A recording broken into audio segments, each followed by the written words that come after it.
मित्रांनो नमस्कार, मी मिलिंद जाधव TV10. मित्रांनो, पुणे आणि कलाकार कट्टा हा विषय एकमेकाशी खूप जवळ अगदी निगडीत आहे. तर कलाकार कट्ट्यासंदर्भात तिकडचं जे पॅनल आहे, डेक्कनशी संबंधित जे पॅनल आहे, पूर्ण भाजपचं पॅनल आहे, त्याच्यामधले जे 4 नवनिर्वाचित नगरसेवक आलेले आहेत. तर त्यांचं सगळ्यांचं असं म्हणणं आहे की कलाकार कट्टामुळं तिथं ट्रॅफिक जाम होतं वगैरे, आणि काही कारणानं त्यांनी ते पत्रही दिलेलं आहे आयुक्तांना, ते तिथनं काढण्यात यावं किंवा त्याचं स्थलांतरित करावं असं त्या 4ही नगरसेवकांचं मत आहे. तर आज आपण जे नवनिर्वाचित पहिलंच टर्म असलेले पुनीत जोशीच दादा जे आहेत त्यांच्या ऑफिसमध्ये आपण आलेले आहोत. त्यांनाही आपण विचारणार आहोत की कलाकार कट्ट्यासंदर्भात तुमचं काय मत आहे. सर नमस्कार. सर TV10मध्ये तुमचं स्वागत आहे. नमस्कार. तर सर, कलाकार कट्टा हा तुम्हाला विषय माहिती झाला आहे, तर त्याच्या संदर्भात तुमचं काय मत आहे? कारण का तुमचं स्वरा पत्रावर त्या सही आहे, विशेष करून पांडे सरांनी तुमच्या नावाचं ते पत्र आहे.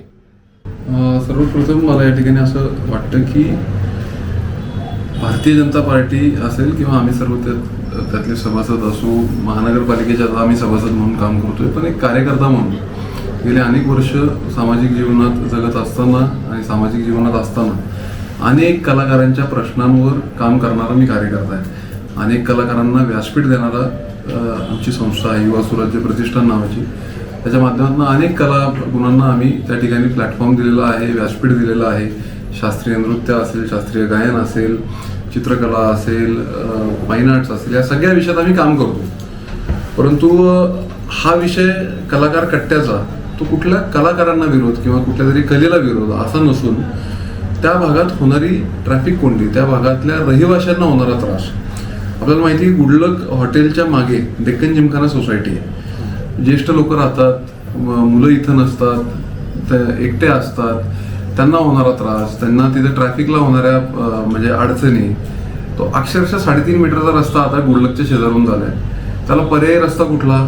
तर आपल्या ते डेक्कन स्पोर्ट्सचं जे दुकान आहे किंवा आपण ज्याला म्हणतो शक्ती स्पोर्ट्स आहे, तिथलं चॅम्पियन स्पोर्ट्सचं दुकान आहे, त्या दुकानाच्या इथनं एक रस्ता आहे, पण तो वन वे आहे, तो देखील छोटा आहे, नॅरो आहे. तर त्या सगळ्या रहिवाशांना होणारा जो ॲक्सेस पॉईंट आहे तो खूप छोटा आहे, आणि तो ॲक्सेस पॉईंट छोटा असल्यामुळे तिथे ट्रॅफिकची अडचण होते. त्यांना जायला 10-15 मिनिटं त्या चौकात थांबायला लागतं.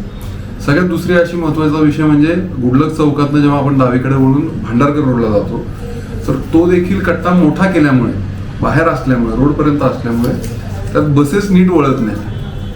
ह्या सगळ्या गोष्टी आहेत. त्या भागातले नागरिक वारंवार या सगळ्या विषयांमध्ये आमदार सिद्धार्थ शिरोळे यांच्याकडे देखील तक्रार करत होते.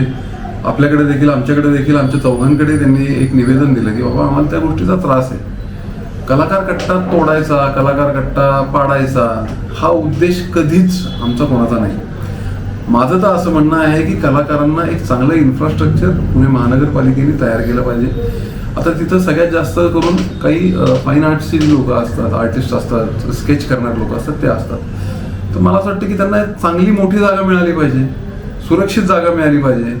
आज ते देखील म्हणजे जीव मुठीत धरून तिथं बसत आहेत.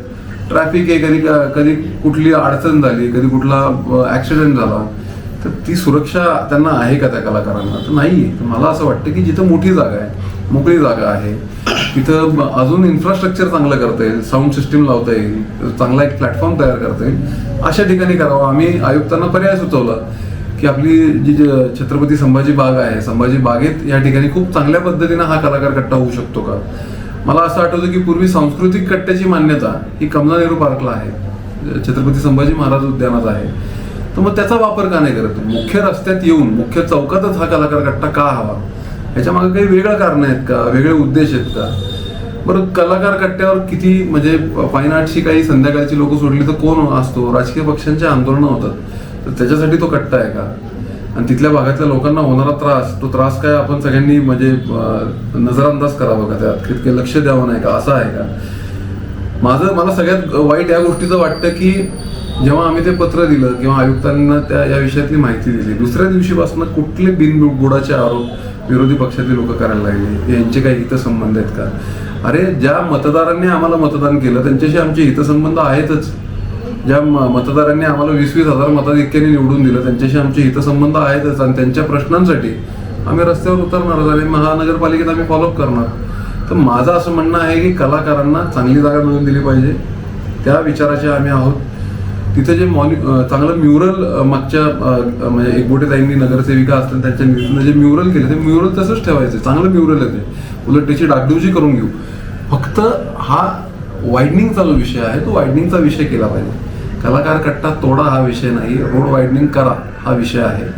नरेटिव्हची कुठेतरी आपण म्हणतो की चुकीचा नरेटिव्ह देणं, फेक नरेटिव्ह करणं की कलाकारांवर अन्याय होतोय. मी त्या ठिकाणी तुम्हाला सांगू इच्छितो की त्या ठिकाणी आयुक्त नवल किशोर राम हे तिथल्या कलाकारांना येऊन भेटले, कलाकारांशी बोलले, त्यांनी सांगितलं, त्या कलाकारांशी संवाद केला की तुम्ही इथे जेव्हा तुमचे स्केच काढता तेव्हा तुम्हाला डिस्टर्बन्स होत नाही का, इतकी गर्दी असते, हॉर्न असतं, हॉकिंग असतं, पोल्युशन आहे, तुम्हाला चांगली जागा आपण हे करू.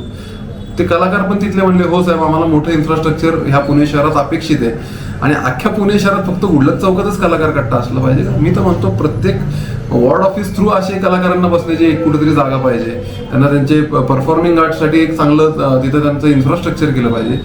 अशा विचाराचे आम्ही आहोत. तर उगीच त्याला पॉलिटिसाइज करू नये असं माझं म्हणणं आहे.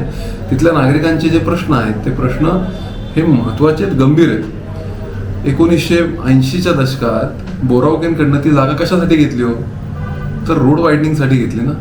रस्ता कमी पडत होता, 82ला रस्ता कमी पडत होता. आज साल काय 2026 मध्ये आपण आहोत, आज तो रस्ता अजून कमी पडतोय. तर मला असं वाटतं यात शहानिशा व्यवस्थित करून मला असं वाटतं की पुणे महानगरपालिकेचे आयुक्त हे खूप प्रॉम्प्ट आहेत, समज आहे त्यांना आणि ते मला असं वाटतं योग्य तो निर्णय घेतील. ह्यात खूप पॉलिटिसाइज करणं, तिथं सही मोहीम करणं, आंदोलन करणं, सेव कलाकार कट्टा करणं ही नौटंकी आता विरोधी पक्षांनी बंद करावी. मित्रांनो, आमचा हा व्हिडिओ शेवटपर्यंत बघितल्याबद्दल धन्यवाद. तुम्हाला हा व्हिडिओ कसा वाटला हे खाली कॉमेंट बॉक्समध्ये आम्हाला नक्की कळवा. धन्यवाद. If you like the video, do like, comment, share and subscribe.